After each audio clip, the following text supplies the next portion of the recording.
Eh bien les amis, ce n'est pas parce que nous sommes au cœur de l'été que les rumeurs, les révélations ne vont pas bon train dans le monde merveilleux de la moto. Et aujourd'hui, nous allons parler de quelque chose d'extrêmement intéressant concernant la marque KTM. Et oui, les Autrichiens qui ont subi quelques déboires ces derniers mois et années, mais qui semblent sur la piste d'une remontada assez intéressante. Et l'EICMA va être l'occasion de vérifier tout ça. Mais en attendant, nous avons peut-être deux potentiels nouveaux modèles qui risqueraient d'arriver dans la catégorie des sportives. Et donc ça va être extrêmement intéressant.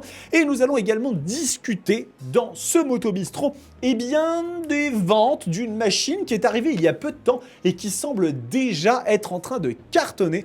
Bref, ça va être extrêmement intéressant. Bonjour à toutes et à tous et bienvenue dans une nouvelle édition de Moto Bistro, votre émission consacrée à l'actualité du monde merveilleux de la moto. Et donc, comme je vous le disais, nous allons commencer par évoquer le cas d'une machine qui a été annoncée il y a peu de temps, elle aussi à l'EICMA, et qui semble déjà faire un carton outre-Manche, puisque nos amis britanniques ont déjà quelques chiffres sur cette moto et qui pourraient nous permettre d'en savoir un petit peu plus sur son impact sur le territoire français.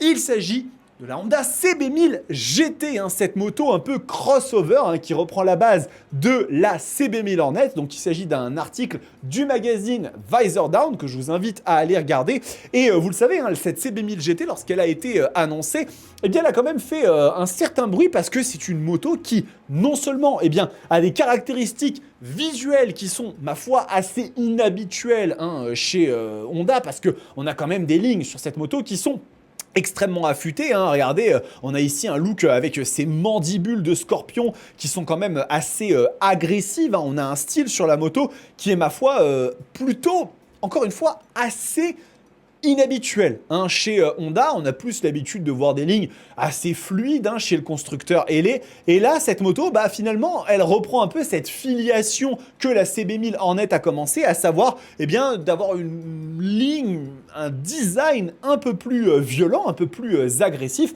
Et une des choses qui caractérise très bien aussi la moto, c'est son prix qui est quand même extrêmement contenu, avec un package très très complet sur la moto. D'ailleurs, ici, elle est représentée avec des valises latérales. Je ne sais même pas si pour les 14 000 € que coûte cette CB1000 GT, si justement on n'a pas les valises qui sont intégrées. Et vous voyez, on retrouve 150 chevaux, 102 Nm.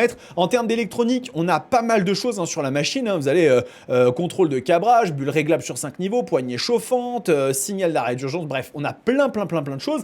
Et donc, comme je vous le disais, le magazine Visor Down remonte des ventes de CB1000 GT qui sont quand même, ma foi, assez surprenantes. Regardez.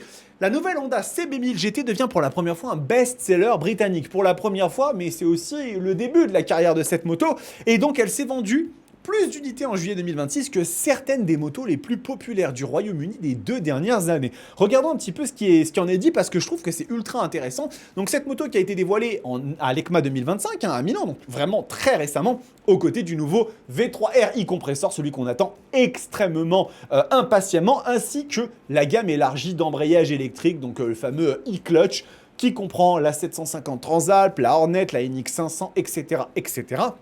Et donc, bien qu'étant une sportive de tourisme dans l'âme, ce qu'on appelle une sport tourer, ce qu'on appelle aussi ici en France un crossover, donc dans cette catégorie de machines, vous allez retrouver des motos comme la CB1000 GT, mais aussi la GSX S1000 GX, la BMW S1000 XR. C'est ça un petit peu le crossover, c'est-à-dire on a la gueule d'un trail, mais avec souvent des performances de sportives, voire de roadster très musclés, des particles très énervés, des châssis souvent repris de sportives, sur la GSX S1000 GX, c'est exactement ce qui se passe. Et donc, cette CB1000 GT tient aussi de sa sœur Naked, roadster, la CB1000 Hornet, alliant performance moteur dérivé de Fireblade avec le confort nécessaire pour des trajets plus longs. Et alors là, regardez bien, là où les choses deviennent particulièrement intéressantes concernant les motos les plus performantes de juillet au Royaume-Uni, c'est dans la catégorie dans laquelle la CB1000 GT se situe. Sport Tourer a été positionné aux côtés de motos plus axées sur l'aventure, ce qu'ils appellent les adventure bikes en anglais, donc les trails. Selon les statistiques fournies par la Motorcycle Industry Association, cela signifie également que la CB1000 GT s'est vendue à plus d'unités que la BMW R1300 GS, qui a souvent été le modèle d'aventure le plus performant ces derniers mois. Et alors pour le coup, que la CB1000 GT, même si c'est au Royaume-Uni qui a ses spécificités en termes de marché, se vende à plus d'unités que la R1300 GS, qui est quand même, je vous le rappelle, hein, la moto la plus vendue en France, et la 1250, c'est pareil, hein, c'est une tradition, ce sont les reines, hein, elles sont devant, et elles font leur petit bonhomme de chemin. Et là, eh bien, on a pour la première fois une moto nouvelle qui vient d'arriver, alors d'un constructeur extrêmement bien établi, hein. Je vous rappelle qu'Honda, c'est le premier constructeur moto au monde, mais ils ont plutôt une force de gamme variée qui leur permet d'avoir des chiffres élevés que d'avoir une machine en particulier qui cartonne, et surtout, eh ben, sur cette CB1000 GT, d'avoir un résultat aussi fou. Alors du coup, bon, c'est une moto qui me donne très envie d'aller la tester quand même, hein. Je pense que bientôt, on va aller faire un petit tour chez les amis de Moto 91 s'ils ont un modèle de démo pour pouvoir voir un petit peu ce que ça donne, hein, parce que là, pour le coup, je suis quand même extrêmement surpris des volumes de vente de cette moto. Vous me direz hein, d'ailleurs dans les commentaires si c'est quelque chose qui vous pourrait vous intéresser de voir le test hein, de cette CB1000 GT, parce que je trouve qu'on est quand même sur un truc qui est quand même assez impressionnant. Et maintenant, nous allons passer à la deuxième news de ce Moto Bistro, qui est elle aussi extrêmement intéressante, parce que vous le savez, chez KTM, il y a des motos qui sont quand même très très chouettes, hein, on va pas se mentir. Entre la petite 1390 Super Duke, entre la GT, la Super Adventure, ils font quand même des choses qui sont assez stylées. Mais il y a un segment sur lequel KTM, ils sont un peu moins présents, on va dire, que les copains, même s'ils commencent à revenir un petit peu en force. Ce segment, c'est celui des machines sportives. Et effectivement, bon, on le sait, la 990 RCR, c'est un peu le grand retour de KTM aux affaires, on va dire, un peu musclées de la sportivité. Parce que oui, il existe des machines telles que la RC 390, mais depuis la disparition de la RC8, un feu la RC8, la moto qui avait donné naissance à la Super Duke 1290, hein, puisque son moteur a servi d'inspiration pour la création du LC8 qui anime aujourd'hui eh bien, la bête de chez Matigophone, eh bien il est vrai que la catégorie des sportifs faisait un petit peu pâle figure, elle était un petit peu comme ça malmenée, et d'ailleurs hein, on se rappellera avec émotion comme ça de la déclaration de KTM lorsqu'ils ont arrêté la production de la RC8, ce genre de moto est trop dangereuse pour la route et donc nous on arrête. Bon aujourd'hui ils font un roadster de 190 chevaux et 145 Nm de couple, chacun y voit midi à sa porte, mais ce qui est sûr et certain c'est que jusque là, eh bien, la catégorie des sportives était quand même un petit peu légère, on va dire. Eh bien, tout ça pourrait être amené à changer très rapidement,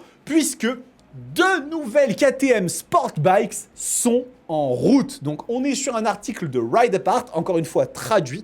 Le PDG de KTM, Gottfried Neumeister, hein, qui a remplacé donc eh bien, Stefan Pirer, hein, qui a été remercié, on va dire, hein, de son rôle, a confirmé que deux motos de capacité moyenne à faible devraient élargir l'offre des sportifs de la marque, la 490 RC et la 790 RC. Et alors là, c'est ultra intéressant parce que nous avons d'autant plus une petite image hein, qui a circulé. Donc c'est un montage, attention, hein, ce que je vais vous montrer, c'est pas une image officielle, mais directement par un site indien. Et regardez ici, hein, on a une sorte d'idée de ce à quoi pourrait ressembler finalement une 790 RC. Donc une moto sportive qui serait sur la base, excusez-moi je me suis trompé, j'ai fait revenir le chat, hein, c'est pas grave, de la base donc de la 790 Duke, hein, le nouveau scalpel, hein, puisque la moto a été mise à jour par KTM très très récemment, hein, donc avec une nouvelle apparence que j'essaierai de vous tester dans les prochaines semaines.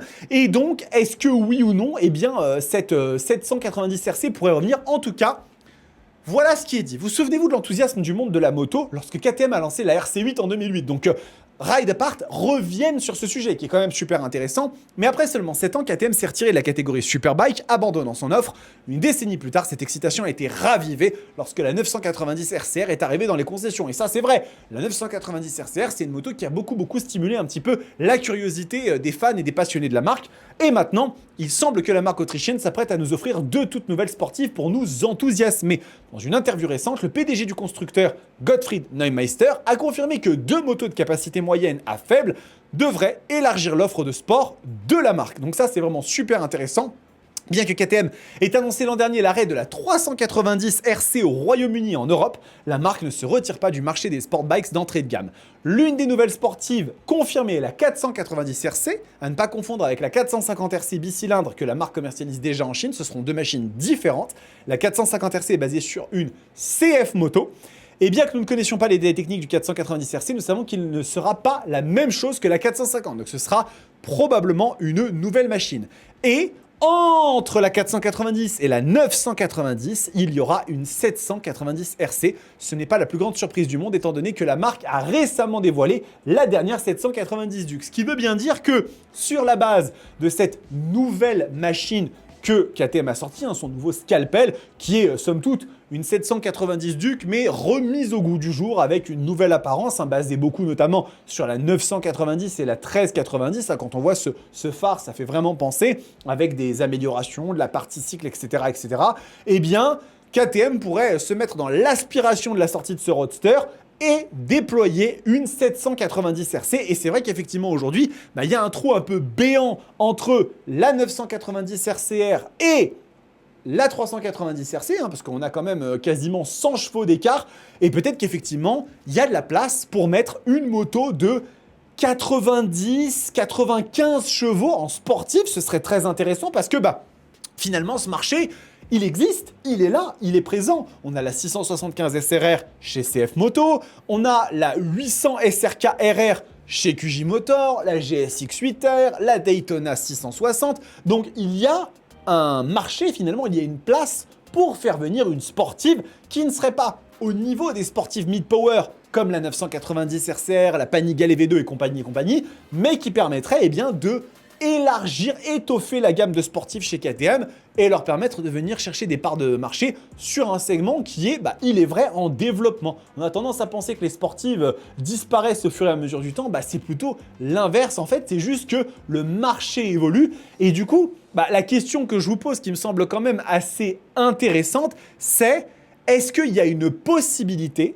pour que KTM en vienne à aller marcher sur le terrain des hyper sportives en créant sur la base d'une 1390 Super Duker, une RC 1390. Parce qu'aujourd'hui, cette moto, en termes de poids, elle se comporte quand même plutôt pas mal. On est dans les 200 kg, donc c'est le poids normalement d'une hyper sport. En termes de moteur, je pense qu'on a tout ce qu'il faut, mais on n'a plus aujourd'hui d'hyper sportives qui sont capables de sortir du bicylindre comme ça, du gros bicylindre. La dernière qu'on connaissait, c'était la Panigale 1299.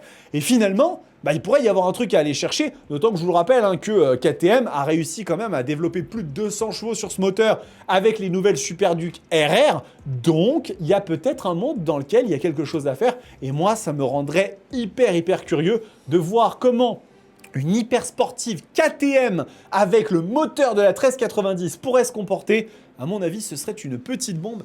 Qui sait, peut-être qu'à l'ECMA 2026, on aura des surprises. En tout cas, c'est ce que je souhaite et c'est ce que je vous souhaite aussi de vous abonner à cette chaîne si ce n'est pas déjà fait parce que ça vous permettra de recevoir toutes les notifications et d'être mis au courant de l'actualité du monde de la moto.